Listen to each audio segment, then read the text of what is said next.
మా రెవెన్యూ శాఖ మంత్రి గారు నాకు చెప్తున్నారు, అన్న ఎంత భూమి అయినా బదలాయించు, వాళ్ళందరికీ పట్టాలు ఇవ్వాలి అని. ఇవాళ ఇట్లాంటి మంచి కార్యక్రమాలు తీసుకొని మేము ముందుకు వస్తుంటే వాటి మీద సూచనలు చేయకుండా, వాటి మీద మాట్లాడకుండా ఇవాళ ఏదేదో మాట్లాడుతున్నాడు. ఆయన మాటలకు మీకు అందరికీ అర్థమై ఉంటుంది.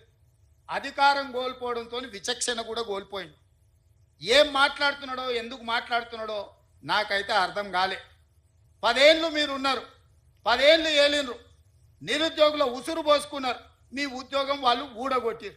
ఈ ప్రభుత్వం వచ్చినాక 90 రోజుల్లో 30,000 ఉద్యోగాలు ఇదే ఎల్బీ స్టేడియంలో ఒక్కొక్కరికి పేరు పేరున పిలిచి వాళ్ళకు ఉద్యోగాలు ఇచ్చింది ప్రభుత్వం కాదా? మరో 30-35,000 ఉద్యోగాలు ఈ డిసెంబర్ లోపల ఇవ్వాలని నిన్నగాక మొన్న 11,062 మంది టీచర్ ఉద్యోగాల ఫలితాలు ప్రకటించి రేపు 9 తారీఖు నాడు అదే ఎల్బీ స్టేడియంలో పేదలకు విద్య చెప్పే ఈరోజు టీచర్ల నియామకాలు ప్రభుత్వం చేపట్టబోతుంది. అదేవిధంగా వైద్య రంగంలో వేలాది మంది పోస్టుల పారామెడికల్ సిబ్బందిని మన ప్రభుత్వం వచ్చినాక నియమించింది. ఇవాళ ఒక్కొక్క సమస్యను పరిష్కరించుకుంటూ, హైదరాబాద్లో ట్రాఫిక్ సమస్యను పరిష్కరించుకుంటూ, హైదరాబాద్కు వచ్చిన వరదల్ని పరిష్కరించుకుంటూ, హైదరాబాద్ కూరుకుపోతున్న బురదలో నుంచి నగరాన్ని కాపాడాలని ఒక మంచి ఆలోచనతో ముందుకు వస్తే దాని మీద కూడా బురద జల్లుకుంటూ తిరుగుతున్నారు బామర్దులు. నేను అంటున్న కిరాయి మనుషులతో మీరు చేసే హడావిడి తెలంగాణ సమాజం నిశ్చితంగా గమనిస్తుంది.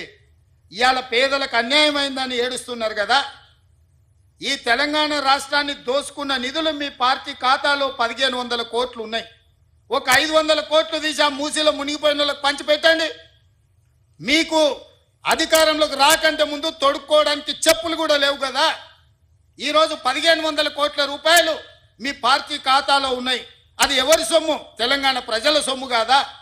ఇవాళ తెలంగాణ ప్రజలు మూసీలో ఉన్న పేదలు బాధలు ఎదుర్కొంటున్నారని మీరు మాట్లాడుతున్నారు కదా. ఒక 500 కోట్ల రూపాయలు మీ పార్టీ ఖాతాలో నుంచి తీసి వాళ్ళకి పంచి పెట్టండి. వాళ్ళకి ప్రత్యామ్నాయం ఏం చేయాలో చెప్పండి. ఈరోజు ఈ ప్రభుత్వం సిద్ధంగా ఉంది వినడానికి. హైడ్రా గురించి అసెంబ్లీలో చర్చ పెట్టినప్పుడు ఈ సన్నాసులు పారిపోయినరు, మాట్లాడలేదు. హైడ్రా మీద అసెంబ్లీలో చర్చ జరగలేదా? ఆ రోజు మీరు సూచన చేసి ఉంటే ఈరోజు మీరు అడ్డగోలుగా మాట్లాడాల్సిన అవకాశమే లేకపోతుండే కదా. ఈరోజు పేదలకు ఏం చేద్దామో చెప్పండి. మీ తాత సొమ్ము మా తాత సొమ్ము ఇచ్చేది లేదు. ప్రజలు కట్టిన పన్నుల నుంచి పేదలకు ఇవాళ 12,000 మంది బఫర్ జోన్లో లేకపోతే నదీ బెడ్డులో మూసి పరివాహక ప్రాంతంలో ఉంటే 15,000 డబల్ బెడ్రూమ్ ఇండ్లు ఇవాళ మనం కేటాయించడానికి నేను ఆదేశాలు ఇచ్చిన.